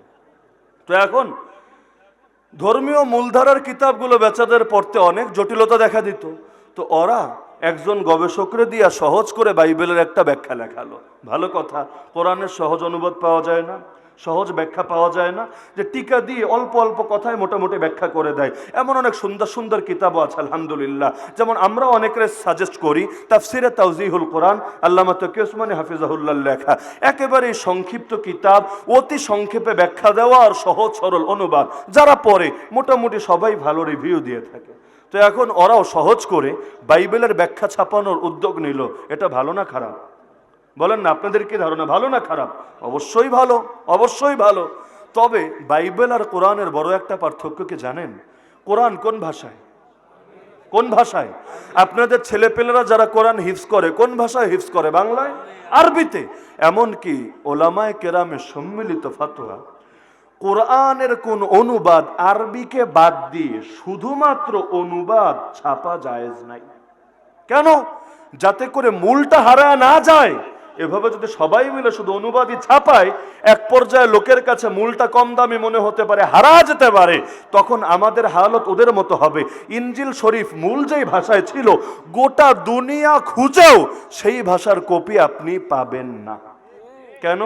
অনুবাদ হতে হতে অনুবাদগুলোই খালি আছে, মূল ভাষা হারিয়ে গেছে। ঈসা নবীর মুখের যে ভাষা ছিল, তার উপর নাজিল হওয়া ইনজিলের যে ভাষা ছিল, নাই। থাকলে কিতাবের নামে এত অপব্যাখ্যা করতে পারতো না। এখন কোনটা যে আসল ইনজিল, কোনটা নকল ইনজিল, ইনজিলের বা বাইবেল যে নামেই ডাকেন না কেন তারে, বাইবেলের 10টা কপি আপনি সামনে রাখেন, আমি চ্যালেঞ্জ করে বলতে পারবো 10টার মধ্যে অনেক ক্ষেত্রে মৌলিক ভিন্নতা দেখতে পাবেন। অথচ কোরআন সৌদি আরব থেকে কোরআন আনেন, বাংলাদেশে যেগুলো ছাপা এগুলো নেন, আবার আরো সারা দুনিয়া থেকে কালেক্ট করেন, দেখবেন একটা আয়াতও এদিক সেদিক নাই আলহামদুলিল্লাহ। কেউ যদি করার চেষ্টা করেও বড় হুজুর লাগে না, ছোট ছোট বাচ্চারাই ভুল ধরিয়ে দেয় আলহামদুলিল্লাহ। তো এখন একে তো মূল নাই, চারিদিকে খালি অনুবাদ আর অনুবাদ আর অনুবাদ, আর কেউ মূলের সঙ্গে মিলায় ক্রস চেক দেয়ও না। তো বেচারাও এবার সহজ করে ব্যাখ্যা করলো, অতি সহজ ভাষা, অনেক সুন্দর। দেখেন না আমাদের দেশের অনেক নাস্তিক বামরামদের হাতের লেখা, তাদের ভাষা সাহিত্য কতটা সুন্দর। হুজুরের লেখা পড়লে রসকসহীন লাগে, ওদের লেখা পড়লে মধুর মতো লাগে। এখন ওরা অনেক সময় কোরআনের ব্যাখ্যা লেখে, আল্লাহ রাসূলের জীবনী লেখে। তো হুজুরদের সেই পুরনো রসকসহীন ভাষা না পড়ে লোকে এগুলো পড়ে, ভাবে সহজে পাবো, কিন্তু বাস্তবে সহজে তো পায়, কিন্তু যেটা পায় সেটা যতটা হক তার চাইতে বেশি বাতিল। যে হুমায়ুন আহমেদ ইন্তেকাল করেছে না বেচারা, হুমায়ুন আহমেদ উদ্যোগ নিয়েছিল আল্লাহ রসুলের জীবনী লিখবে। এটা তার জীবনীতেও পাবেন, সাক্ষাৎকারেও আছে। অল্প একটা অংশ লিখেছেও, ছাপে নাই, অল্প একটা অংশ লিখেছে। এবং তার টার্গেট ছিল, কোন একজন হুজুর মনে হয় তার একবার বলেছিল, আর কি জানি স্বপ্ন দেখেছিল, ওটাকে কেন্দ্র করে তার একবার উদ্যোগ ছিল যে আমি পূর্ণাঙ্গ আল্লাহ রসুলের জীবনী সংকলন করব। তো এখন তার মৃত্যুর পর অনেকে আফসোস করেছে আমাদের ইসলামী ঘরানার, ধর্মীয় ঘরানার, যে সে যদি লিখে যেতে পারতো কতই না ভালো হতো। কারণ এটা মানতেই হবে, তার হাতের লেখা অনেক সাবলীল ছিল, পড়লে পড়তেই মনে চায়। একটা বই 200 পৃষ্ঠার বই পড়লে অতৃপ্তি থেকে যায়, মনে হয় আরেকটু যদি বড় হতো আরো কত না ভালো হতো, কত না মজা হতো। ইতিহাস নিয়েও যা লিখেছে, যেমন বাদশাহ নামদার, আমি নিজেও পড়েছি, পড়ে অনেক মজা লেগেছে যে সম্রাট হুমায়ুন নিয়ে কত সহজ করে সে লিখেছে। তো মরার পর যখন সবাই বলা বলি করছিল, আমি তখন ছাত্র, আমারও মনের মধ্যে এসেছিল আসলেই তো নবীর জীবনে সহজ করে লিখলে কত ভালো হতো। তার ফ্যান ফলোয়ার যারা হিমু প্রেমিক, মিসির আলী প্রেমিক, ওরাও একসিলায় আল্লাহর নবীর জিন্দিগিটা জানতে পারতো, ভালোই তো হতো, খারাপের কি আছে। কিন্তু এর অনেক বছর পরে সে যতটুকু লিখেছিল পুরোটা তো লিখতে পারে নাই, অল্প একটু অংশ লিখেছিল, কোন পত্রিকায় না কোথায় যেন এটা ছেপেছিল। সেটা দেখার পরে আল্লাহর কাছে বহুবার শুকরিয়া আদায় করেছে, আল্লাহ তোমার শুকরিয়া, বেচারা যা লিখতে পারে নাই, লেখার আগে মারা গেছে, এজন্য লক্ষ কোটিবার তোমার শুকরিয়া আদায় করলেও কমতি হবে না। কারণ সে যদি লিখতো ইউফসিদু আকসারা মিম্মা ইউসলিহু, যতটুকু উপকার হতো এর চাইতে 1000 গুণ বেশি ক্ষতি হতো। ভাষা তো সহজ হতো, কিন্তু রাসূলের যে চিত্রটা সে দাঁড় করাতো, এটা হলো অনেকটা পশ্চিমা বিশ্বের আদলে দেখা রাসূল। পশ্চিমা বিশ্ব রাসূলের জীবনী থেকে নিজেদের ধান্দা প্রমাণ করে। খাদিজা রাদিয়াল্লাহু আনহা ব্যবসায়ী ছিলেন, এই দলিল দিয়ে বলো মেয়েরা আসো, মাঠে আসো, উদ্যোক্তা হও, ব্যবসা বাণিজ্য করো। কিন্তু খাদিজা রাদিয়াল্লাহু আনহা কিভাবে করতেন আর এই যুগের মহিলারা কিভাবে করে? খাদিজা রাদিয়াল্লাহু আনহা নিজে তো জড়াতেনই না, কর্মচারী দিয়ে কাজ চালাতেন, তাও পর্দা পশিদা মেনটেন করে কাজ করতেন। তাও তো এটা নবীর নবুয়ত পাওয়ার আগের ঘটনা। আল্লাহ নবী নবী হওয়ার পর তিনি ব্যবসা করেছিলেন, ব্যবসা চালাচ্ছিলেন, এমন প্রমাণ কোথায় পেয়েছেন? কিন্তু এগুলো দিয়ে তারা দলিল দিয়ে সব ধরনের ওদের কালচাররা বৈধতা দেওয়ার চেষ্টা করে। সেই জামানা দব বাজাতো, এটা দিয়ে এই জামানায় ওরা বাজনা সহকারে গান গাওয়ায়। মাহের জৈন, সামি ইউসুফ, আমাদের বাংলাদেশের এখন শিল্পীরাও শুরু করেছে। আল আকসা নিয়ে গজল গাইলে সেখানেও বাদ্যযন্ত্রের তাল মিশায়, মিউজিক মিশায়। ভাবটা এমন, মিউজিক না মিশালে যেন এসকই আসে না। নাউজুবিল্লাহ মিন যালিক। তো এখন সে সহজ করে বাইবেলের একটা ব্যাখ্যা লিখলো, সবাই ধুমায়া খাইলো, কিন্তু বেচারা এই তফসিরের মধ্যে, এই ব্যাখ্যার মধ্যে ইহুদি আকীদাগুলোকে সফট করে ঢুকায় দিল। কিতাব হয়ে গেল বেস্ট সেলার কিতাব। বেস্ট সেলার বুঝেন তো, মানে এটা অধিক পরিমাণে, দুইটা লক্ষ লক্ষ কিতাব আছে, কিন্তু কোনোটা মাকবুল হয়ে যায়, যেটা সবার ঘরে ঘরে পৌঁছে যায়। আপনি এটাই দেখেন, বুখারী মুসলিম এই কিতাবগুলো কয়জনের হাতে পৌঁছেছে? ফাজাইলে আমল, রিয়াজুস সালিহিন কয়জনের হাতে পৌঁছেছে? তা আল্লাহ তাআলা এক এক কিতাবরে এক এক ভাবে ব্যাপক সমাদৃত বানায় দেন, মানুষের হাতে পৌঁছে যায়। তার এখন বাইবেলের ব্যাখ্যাটাও এমন হলো, যেহেতু সহজ, সাবলীল, সুন্দর, আকর্ষণীয়, সবার হাতে হাতে পৌঁছে গেল, কিন্তু এটাতে যতটা না খ্রিস্টীয় আকীদা ছিল, তার চাইতে বেশি ইহুদি আকীদা ঢুকায়া দিল। আমাদের অনেক স্কলার ইসলামের মধ্যে কুফরি আকীদা ঢুকায় না, ইসলামের মধ্যে কুফরি সংস্কৃতি ঢুকায় না, তারা ফতোয়া দিয়ে সব হারামদের হালাল করার চেষ্টা করে না, দুনিয়ার সব বাতিলের পক্ষে ফতোয়া দেওয়ার জন্য অল্প কিছু বিক্রি হওয়া মোল্লা মৌলবী তৈরি থাকে না, আমেরিকার স্বার্থে, কাফেরদের স্বার্থে ফতোয়া দেওয়ার মতো লোকও এই পৃথিবীতে দেখা যায় না। দুনিয়ার সব বাতিলদের পকেটেই অল্প কিছু মোল্লা মৌলবী খুঁজে পাবেন, যারা অল্প টাকার বিনিময়ে নিজেদেরকে বিক্রি করে দিয়েছে। এই যে বেদাতীদের বাংলাদেশের অন্যতম ইমাম, যারে বলে ওরা শেরে বাংলা, শেরে বাংলা আজিজুল হক, ও সেই রাজনৈতিক শেরে বাংলা না, এই শেরে বাংলা আলাদা। বেচারা একসময় হাটহাজারী মাদ্রাসায় পড়েছে, চিন্তা করেন, হাটহাজারী মাদ্রাসায় পড়ে আহলুস সুন্নাহ ওয়াল জামাতের ইমাম না হয়ে বেদাতীদের ইমাম হয়েছে। তাও এমন ইমাম, মরে যাওয়ার পরও ইমাম। ওই যে জাহাঙ্গীর হুজুরে দেখেছেন আপনারা, বেচারা ওই লোকের কবরে গিয়ে সাহায্য চাচ্ছে যে আলী হাসান ওসামা তো আমারে বিপদে ফেলে দিয়েছে, আমারে বিতর্কে চ্যালেঞ্জ জানিয়েছে, ইমাম শেরে বাংলা, আপনি তাওয়াজ্জু দেন, আপনি আমাদেরকে সাহায্য করেন, দোয়া করেন, এই ইয়াজিদের 20,000 বাহিনীরে আমরা যাতে শিক্ষা দিতে পারি, আমরা যাতে আবার ওয়াহাবিদেরকে নাকানি চুবানি খাইয়ে এই জেলাপিখোর নিজের আদর্শ চিন্তা করতে পারি। নাউযুবিল্লাহি মিন যালিক। তো মরার পর আল্লাহর কাছে সাহায্য না চায় গিয়া এখন তার কবরে শেরে বাংলার সাহায্য চায়। আবার এটাও বলেছে, এত এলাম কালাম লাগে না এই ওয়াহাবিদেরকে শিক্ষা দেওয়ার জন্য। ইমাম শেরে বাংলা, ইমাম মাইজ ভান্ডারী, ওই গৌসে পাক, আরো অমুক আর তমুক যদি আমাদের দোয়া দেয়, আমাদের পক্ষে থাকে, এত এলাম কালাম লাগে না। এই অলিদের নেক নজর পাইলে ওয়াহাবিদেরকে নাকানি চুবানি খাওয়া কোনো ব্যাপারই না। তো এখন সেই কিতাবও ছড়িয়ে গেল, সবার কাছে গেছে। এমন হালত হলো, সাধারণ লোক তো পড়ে, অনেক পাদ্রী পর্যন্ত যারা একসময় কট্টর ছিল, কট্টর, কিন্তু তারা পর্যন্ত একেবারেই সফট হয়ে গেল। এমন সফট, এখন গুড ফ্রাইডে দিবসও শেষ, ইহুদিদের বদদোয়া দেওয়াও শেষ, এমনকি ইহুদিরা মেরেছে নবী ঈসারে, এই আকীদাও শেষ।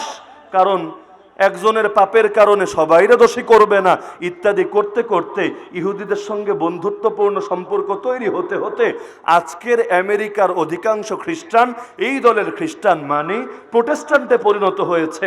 আর পুরনো ধারার খ্রিস্টান যারা ছিল রোমান ক্যাথলিক চার্চের, তারা পর্যন্ত নিজেদের আকীদা বদলে দিয়েছে। তো এখন বাস্তবতার সঙ্গে মিলছে কিনা? ইহুদি আর খ্রিস্টান এক প্ল্যাটফর্মে এসেছে কিনা? কিসের কারণে? নবী ঈসা যেই দিন এনেছিলেন সেটার কারণে না, বেদাতের কারণে। এ কারণে দেখবেন বেদাতীদের মাজারে হিন্দুরাও যায়, খ্রিস্টানরাও যায়, নাস্তিকরা যারা আলেম ওলামারে দেখতে পারে না তারাও বেদাতীদের পক্ষে সাফাই গায়। এমনকি বড় বড় নেতা যারা আলেম ওলামারে বছরের পর বছর জেলে ঢুকায় রাখে, তারাও ওদের দিবসে গিয়ে একসঙ্গে জেলাপি ভক্ষণ করে। তো সব জামানায় দেখবেন বাতিল শহীদিনকে পছন্দ করে না, বিকৃত দিনকে পছন্দ করে। তো এখন বিকৃতির হাত থেকে ধর্মকে হেফাজত করতে চাইলে হেফাজতের আলাদা উদ্যোগ, আলাদা সংস্থা, আলাদা লোকের দরকার আছে কি না? তাদের ঘুমিয়ে না থেকে মাঠে ময়দানে নেমে অ্যাক্টিভিটিস চালানোর দরকার আছে কি না? তো এখন আঞ্জুমানে হেফাজতে ইসলামী বলেন অথবা হেফাজতে ইসলাম বাংলাদেশি বলেন, এই নামগুলোর মধ্যেও কার্যকারিতা খুঁজে পান কি না? কি খুঁজে পাওয়া যাচ্ছে কি না? তো এখন আমাদের করণীয় কি? যেটা নামে আছে সেটা যাতে কামেও চলে আসে। আমার মূল আলোচনা আজকে নামের উপরে করলাম, আসল আলোচনা তো হযরত উলামায়ে কেরাম আগে করেই দিয়েছেন, শুধু নামের ব্যাখ্যাটা আমি দিলাম আপনাদের 16 বছরের মাথায়। আগেও হয়তো এসেছে বিভিন্ন জনের জবানে, আমি জানি না, আমার মতো করে আমি ব্যাখ্যাটা উপস্থাপন করলাম। এখন এই সংগঠনেরও দায়িত্ব হলো পুরো নাসির নগর শুধু না, পুরো দেশ থেকেই সব বাতিলকে বিদায় করে ইসলামের সহি রূপ, আল্লাহর নবীর দেওয়া রূপটারে হেফাজত করার জন্য সর্বাত্মক চেষ্টা চালিয়ে যাওয়া। আর গোটা জনগণের জন্য করণীয় হলো এভাবে যারাই ইসলামের হেফাজতে এগিয়ে আসবে তাদের হাতকে শক্তিশালী করা। বাতিলের হাতকে শক্তিশালী করে, কিন্তু আমরা আমাদের হাতগুলো কেন যেন শক্তিশালী করতে পারি না। মাঝখানে আমার মৌলভীবাজারের মাহফিল নিয়ে একটু ঝামেলা হয়েছিল, এলাকার অনেকেই হয়তো জানেন। আজকে তথ্য পেলাম যে প্রশাসনের কান ভারী করে মাত্র 4 জন লোক, বেদাতীদের পক্ষে মাত্র 4 জন লোক প্রশাসনের কাছে অভিযোগ জমা দিয়ে তাদেরকে মিসগাইড করেছে, যার কারণে দাওরায়ে হাদিস মাদ্রাসার মাহফিলগুলো পর্যন্ত বন্ধ হয়েছে। এমনকি স্থানীয় ওলামায়ে কেরাম সম্মিলিতভাবেও এদের সামনে কুলে উঠতে পারে নাই। ব্যক্তিগতভাবে অনেকে আশঙ্কা করছে, এই বাস্তবতা আল্লাহই ভালো জানে, বড় অঙ্কের টাকা পয়সারও হয়তো লেনদেন হয়েছে। অভিযোগ তো অভিযোগ, এটা আল্লাহ ভালো জানেন, আর তদন্ত কখনো হলে বাস্তবেই বেরিয়ে আসবে। আজকে তাদের নাম সহ তারা যেই চিঠিটা জমা দিয়েছে প্রশাসনের কাছে সেটা সহ সবার ছবিও আমরা পেয়েছি আলহামদুলিল্লাহ। আশা করা যায় আখিরাত তো আছেই, দুনিয়ায়ও আল্লাহ এই ভণ্ডদেরকে এমন শিক্ষা দিবেন, কোরআনের মাহফিল বন্ধ করার কারণে, মাদ্রাসাগুলো নবীর বাগানগুলোর ক্ষতি করার কারণে, এবং ওলামায়ে কেরামকে লাঞ্ছিত আর মানুষের সমালোচনার মুখে ফেলার কারণে ইনশাআল্লাহ এদেরকে দেখে আগামী প্রজন্ম শিক্ষা নেবে ইনশাআল্লাহ। আল্লাহুম্মা কফিনাহুম বিমা শিতা, আল্লাহ আমাদের জন্য যথেষ্ট হয়ে যান এদের বিপক্ষে, যেভাবে আপনি মুনাসিব মনে করেন সেভাবে। আল্লাহুম্মা ইন্না নাজআলুকা ফি নুহুরিহিম ওয়া নাউযু বিকা মিন শুরুরিহিম। আল্লাহ আমরা আপনাকেই হাওয়ালা করছি এই সমস্ত জালেমের বিপক্ষে। এই যে ছবি দেখা যায়, 4 জনের ছবি সহ এসেছে আলহামদুলিল্লাহ, এবং প্রত্যেকের নামগুলো বড় সুন্দর। একজনের আব্দুর রহমান, একজনের ফয়জুর রহমান ফজির, একজনের লিয়াকত আলী চান্দু, আর একজনের নাদির আহমদ। এই 4 জন মিলে চিঠি দিয়েছে সদয় অবগতি প্রয়োজনীয় ব্যবস্থা গ্রহণের জন্য অনুলিপি প্রেরণ মাননীয় পুলিশ কমিশনার সিলেট, মাননীয় পুলিশ মহাপরিদর্শক IGP, Bangladesh police headquarters Dhaka. এই যে চিঠিটা এখানে দেখা যাচ্ছে চিঠি। তো এখন স্পষ্ট বাতিলকে কেমনে সাহায্য করে দেখেন। হয়তো সামান্য ক্ষমতা আছে, কিছু টাকা পয়সা আছে, বাতিলের হাতকে কিভাবে মজবুত করেছে, অথচ হকপন্থীদের হাতকে কতটুকু মজবুত করে। বরুণার পীর সাহেব হজরত গত বছর আঞ্জুমানে হেফাজতে ইসলামের যে আয়োজন সিলেটের বুকে বিশাল করে করতে চেয়েছিলেন, সেটারে বাধা দেওয়া হয় নাই। হজরতকে পর্যন্ত মাঠে নেমে এটার জন্য প্রতিবাদ করতে হয় নাই। কি পরিমাণ কান্নাকাটি আমাদের চোখের সামনে, আকাশ বাতাস ভারী করে। হয়তো আপনাদের এলাকার অনেকেও গিয়েছে, সেখানে শরিক হয়েছে। তো এই হকপন্থীদেরকে এভাবে পদে পদে খালি বাধা দেওয়া হয়, কিন্তু যত 2 নম্বরে যত ভণ্ডামি তাদেরকে ফুল দিয়ে বরণ করে নেওয়া হয়। গানের অনুষ্ঠান করেন, নায়িকা গায়িকা ভ্রষ্টারে আনেন, কোনো বাধা নাই। দ্বীনের মাহফিল করেন, কোরআনের মাহফিল করেন, বাধার কোনো শেষ নেই। তো এখন বাতিলের হাতকে মজবুত করে, আর হকপন্থীরা বসে বসে ললিপপ খাবে না? তাদেরকেও তাদের হাত মজবুত করার জন্য এগিয়ে আসতে হবে। আমি এটা ভেবে অবাক হই, এই দেশে 90% অধিক নাকি মুসলমান, অথচ এই দেশে রাষ্ট্রের শ্রেষ্ঠ ওলামায়ে কেরাম বছরের পর বছর কারাগারে পড়ে থাকে। আপনি ভাবতে পারেন, যদি এই দেশে 12 কোটি 13 কোটি 14 কোটি খালি মুসলমানই হয়, আর সেই দেশে শ্রেষ্ঠ আলেম যেন তেন লোক না, মাদ্রাসা সাধারণ ছাত্র না, শ্রেষ্ঠ আলেমরা বছরের পর বছর কারাগারে পড়ে থাকে, আর সবার জীবন খুব সুন্দর করেই কাটে। এর চাইতে বড় কাপুরুষতা, এর চাইতে বড় হীনমন্যতা মুসলমানদের জন্য কি হতে পারে? 2টা লক্ষ কিতাব আছে, কিন্তু কোনোটা মাকবুল হয়ে যায়, যেটা সবার ঘরে ঘরে পৌঁছে যায়। আপনি এটাই দেখেন, বুখারী মুসলিম এই কিতাবগুলো কয়জনের হাতে পৌঁছেছে? ফাজাইলে আমল রিয়াজুস সালিহিন কয়জনের হাতে পৌঁছেছে? আল্লাহ তাআলা এক এক কিতাবরে এক এক ভাবে ব্যাপক সমাদৃত বানায় দেন, মানুষের হাতে পৌঁছে যায়। তার এখন বাইবেলের ব্যাখ্যাটাও এমন হলো, যেহেতু সহজ সাবলীল সুন্দর আকর্ষণীয়, সবার হাতে হাতে পৌঁছে গেল, কিন্তু এটাতে যতটা না খ্রিস্টীয় আকীদা ছিল, তার চাইতে বেশি ইহুদি আকীদা ঢুকায়া দিল।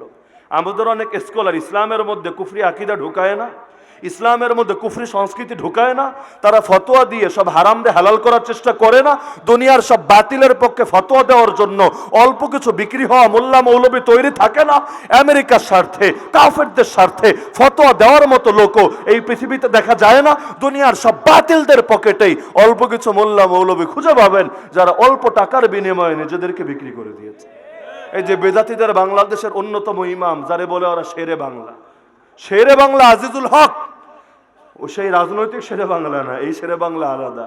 বেচারা একসময় হাটহাজারী মাদ্রাসায় পড়েছে, চিন্তা করেন, হাটহাজারী মাদ্রাসায় পড়ে আহলুস সুন্নাহ ওয়াল জামাতের ইমাম না হয়ে বেদাতীদের ইমাম হয়েছে। তাও এমন ইমাম, মরে যাওয়ার পরও ইমাম। ওই যে জাহাঙ্গীর হুজুরে দেখেছেন আপনারা, বেচারা ওই লোকের কবরে গিয়ে সাহায্য চাচ্ছে যে আলী হাসান উসামা তো আমারে বিপদে ফেলে দিয়েছে, আমারে বিতর্কে চ্যালেঞ্জ জানিয়েছে, ইমাম শেরে বাংলা, আপনি তাওয়াজ্জু দেন, আপনি আমাদেরকে সাহায্য করেন, দোয়া করেন, এই ইয়াজিদের 20,000 বাহিনীরে আমরা যাতে শিক্ষা দিতে পারি, আমরা যাতে আবার ওয়াহাবিদেরকে নাকানি চুবানি খাইয়ে এই জেলাপিখোর নিজের আদর্শ চিন্তা করতে পারি। নাউযুবিল্লাহি মিন যালিক। তো মরার পর আল্লাহর কাছে সাহায্য না চায় গিয়া এখন তার কবরে শেরে বাংলার সাহায্য চায়। আবার এটাও বলেছে এত ইলম কালাম লাগে না, এই ওয়াহাবিদেরকে শিক্ষা দেওয়ার জন্য ইমাম শেরে বাংলা, ইমাম মাইজ ভান্ডারি, ওই গৌসে পাক, আরো অমুক আর তমুক যদি আমাদের দোয়া দেয়, আমাদের পক্ষে থাকে, এত ইলম কালাম লাগে না। এই অলিদের নেক নজর পাইলে ওয়াহাবিদেরকে নাকানি চুবানি খাওয়া কোনো ব্যাপারই না। তো এখন সেই কিতাবও ছড়িয়ে গেল, সবার কাছে গেছে। এমন হালত হলো, সাধারণ লোক তো পড়ে, অনেক পাদ্রী পর্যন্ত যারা একসময় কট্টর ছিল, কট্টর, কিন্তু তারা পর্যন্ত একেবারেই সফট হয়ে গেল। এমন সফট, এখন গুড ফ্রাইডে দিবসও শেষ, ইহুদিদের বদদোয়া দেওয়াও শেষ, এমনকি ইহুদিরা মেরেছে নবী ঈসারে, এই আকীদাও শেষ। কারণ একজনের পাপের কারণে সবাইরে দোষী করবে না ইত্যাদি করতে করতে ইহুদিদের সঙ্গে বন্ধুত্বপূর্ণ সম্পর্ক তৈরি হতে হতে আজকের আমেরিকার অধিকাংশ খ্রিস্টান এই দলের খ্রিস্টান মানে প্রোটেস্ট্যান্টে পরিণত হয়েছে। আর পুরনোধারার খ্রিস্টান যারা ছিল রোমান ক্যাথলিক চার্চের, তারা পর্যন্ত নিজেদের আকীদা বদলে দিয়েছে। তো এখন বাস্তবতার সঙ্গে মিলছে কিনা? ইহুদি আর খ্রিস্টান এক প্ল্যাটফর্মে এসেছে কিনা? কিসের কারণে? নবী ঈসা যেই দিন এনেছিলেন সেটার কারণে না, বেদাতের কারণে। এ কারণে দেখবেন বেদাতীদের মাজারে হিন্দুরাও যায়, খ্রিস্টানরাও যায়, নাস্তিকরা যারা আলেম ওলামারে দেখতে পারে না তারাও বেদাতীদের পক্ষে সাফাই গায়। এমনকি বড় বড় নেতা যারা আলেম ওলামারে বছরের পর বছর জেলে ঢুকায় রাখে, তারাও ওদের দিবসে গিয়ে একসঙ্গে জেলাপি ভক্ষণ করে। তো সব জামানায় দেখবেন বাতিল শহীদিনকে পছন্দ করে না, বিকৃত দিনকে পছন্দ করে। তো এখন বিকৃতির হাত থেকে ধর্মকে হেফাজত করতে চাইলে হেফাজতের আলাদা উদ্যোগ, আলাদা সংস্থা, আলাদা লোকের দরকার আছে কিনা? তাদের ঘুমিয়ে না থেকে মাঠে ময়দানে নেমে অ্যাক্টিভিটিস চালানোর দরকার আছে কিনা? তো এখন আঞ্জুমানে হেফাজতে ইসলামী বলেন অথবা হেফাজতে ইসলাম বাংলাদেশি বলেন, এই নামগুলোর মধ্যেও কার্যকারিতা খুঁজে পান কিনা? কি খুঁজে পাওয়া যাচ্ছে কিনা? তো এখন আমাদের করণীয় কি? যেটা নামে আছে সেটা যাতে কামেও চলে আসে।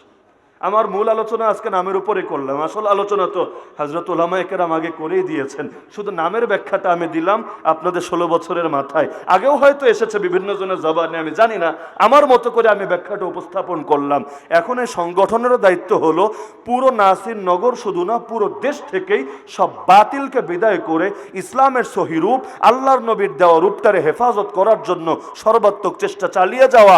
আর গোটা জনগণের জন্য করণীয় হলো এভাবে যারাই ইসলামের হেফাজতে এগিয়ে আসবে তাদের হাতকে শক্তিশালী করা। বাতিল বাতিলের হাতকে শক্তিশালী করে, কিন্তু আমরা আমাদের হাতগুলো কেন যেন শক্তিশালী করতে পারি না। মাঝখানে আমার মৌলভীবাজারের মাহফিল নিয়ে একটু ঝামেলা হয়েছিল, এলাকার অনেকেই হয়তো জানেন। আজকে তথ্য পেলাম যে প্রশাসনের কান ভারী করে মাত্র 4 জন লোক, বেদাতীদের পক্ষে মাত্র 4 জন লোক প্রশাসনের কাছে অভিযোগ জমা দিয়ে তাদেরকে মিসগাইড করেছে, যার কারণে দাওরায়ে হাদিস মাদ্রাসার মাহফিলগুলো পর্যন্ত বন্ধ হয়েছে। এমনকি স্থানীয় ওলামায়ে কেরাম সম্মিলিতভাবেও এদের সামনে কুলে উঠতে পারে নাই। ব্যক্তিগতভাবে অনেকে আশঙ্কা করছে, এই বাস্তবতা আল্লাহই ভালো জানে, বড় অঙ্কের টাকা পয়সারও হয়তো লেনদেন হয়েছে। অভিযোগ তো অভিযোগ, এটা আল্লাহ ভালো জানেন, আর তদন্ত কখনো হলে বাস্তবেই বেরিয়ে আসবে। আজকে তাদের নাম সহ তারা যেই চিঠিটা জমা জমা দিয়েছে প্রশাসনের কাছে সেটা সহ সবার ছবিও আমরা পেয়েছি আলহামদুলিল্লাহ। আশা করা যায় আখিরাত তো আছেই, দুনিয়ায়ও আল্লাহ এই ভণ্ডদেরকে এমন শিক্ষা দিবেন, কোরআনের মাহফিল বন্ধ করার কারণে, মাদ্রাসাগুলো নবীর বাগানগুলোর ক্ষতি করার কারণে এবং ওলামায়ে কেরামকে লাঞ্ছিত আর মানুষের সমালোচনার মুখে ফেলার কারণে ইনশাআল্লাহ এদেরকে দেখে আগামী প্রজন্ম শিক্ষা নেবে ইনশাআল্লাহ। আল্লাহুম্মা কফিনাহুম বিমা শিতা, আল্লাহ আমাদের জন্য যথেষ্ট হয়ে যান এদের বিপক্ষে, যেভাবে আপনি মুনাসিব মনে করেন সেভাবে। আল্লাহুম্মা ইন্না নাজআলুকা ফি নুহুরিহিম ওয়া নাউযু বিকা মিন শুরুরিহিম। আল্লাহ আমরা আপনাকেই হাওয়ালা করছি এই সমস্ত জালেমের বিপক্ষে। এই যে ছবি দেখা যায়, চারজনের ছবি সহ এসেছে আলহামদুলিল্লাহ, এবং প্রত্যেকের নামগুলো বড় সুন্দর। একজনের আব্দুর রহমান, একজনের ফয়জুর রহমান ফজির, একজনের লিয়াকত আলী চান্দু, আর একজনের নাদির আহমদ। এই চারজন মিলে চিঠি দিয়েছে সদয় অবগতি প্রয়োজনীয় ব্যবস্থা গ্রহণের জন্য অনুলিপি প্রেরণ মাননীয় পুলিশ কমিশনার সিলেট, মাননীয় পুলিশ মহাপরিদর্শক IGP, Bangladesh police headquarters Dhaka. এই যে চিঠিটা এখানে দেখা যাচ্ছে চিঠি। তো এখন স্পষ্ট বাতিলকে কেমনে সাহায্য করে দেখেন। হয়তো সামান্য ক্ষমতা আছে, কিছু টাকা পয়সা আছে, বাতিলের হাতকে কিভাবে মজবুত করেছে, অথচ হকপন্থীদের হাতকে কতটুকু মজবুত করে। বরুণার পীর সাহেব হজরত গত বছর আঞ্জুমানে হেফাজতে ইসলামের যে আয়োজন সিলেটের বুকে বিশাল করে করতে চেয়েছিলেন, সেটারে বাধা দেওয়া হয় নাই। হজরতকে পর্যন্ত মাঠে নেমে এটার জন্য প্রতিবাদ করতে হয় নাই। কি পরিমাণ কান্নাকাটি আমাদের চোখের সামনে, আকাশ বাতাস ভারী করে। হয়তো আপনাদের এলাকার অনেকেও সেখানে শরিক হয়েছে। তো এই হকপন্থীদেরকে এভাবে পদে পদে খালি বাধা দেওয়া হয়, কিন্তু যত দুই নম্বরে যত ভণ্ডামি তাদেরকে ফুল দিয়ে বরণ করে নেওয়া হয়। গানের অনুষ্ঠান করেন, নায়িকা গায়িকা ভ্রষ্টারে আনেন, কোনো বাধা নাই। দ্বীনের মাহফিল করেন, কোরআনের মাহফিল করেন, বাধার কোনো শেষ নেই। তো এখন বাতিলের হাতকে মজবুত করে, আর হকপন্থীরা বসে বসে ললিপপ খাবে না? তাদেরকেও তাদের হাত মজবুত করার জন্য এগিয়ে আসতে হবে। আমি এটা ভেবে অবাক হই, এই দেশে 90% অধিক নাকি মুসলমান, অথচ এই দেশে রাষ্ট্রের শ্রেষ্ঠ ওলামায়ে কেরাম বছরের পর বছর কারাগারে পড়ে থাকে। আপনি ভাবতে পারেন যদি এই দেশে 12 কোটি 13 কোটি 14 কোটি খালি মুসলমানই হয়, আর সেই দেশে শ্রেষ্ঠ আলেম যেন তেন লোক না, মাদ্রাসার সাধারণ ছাত্র না, শ্রেষ্ঠ আলেমরা বছরের পর বছর কারাগারে পড়ে থাকে, আর সবার জীবন খুব সুন্দর করেই কাটে। এর চাইতে বড় কাপুরুষতা, এর চাইতে বড় হীনমন্যতা মুসলমানদের জন্য কি হতে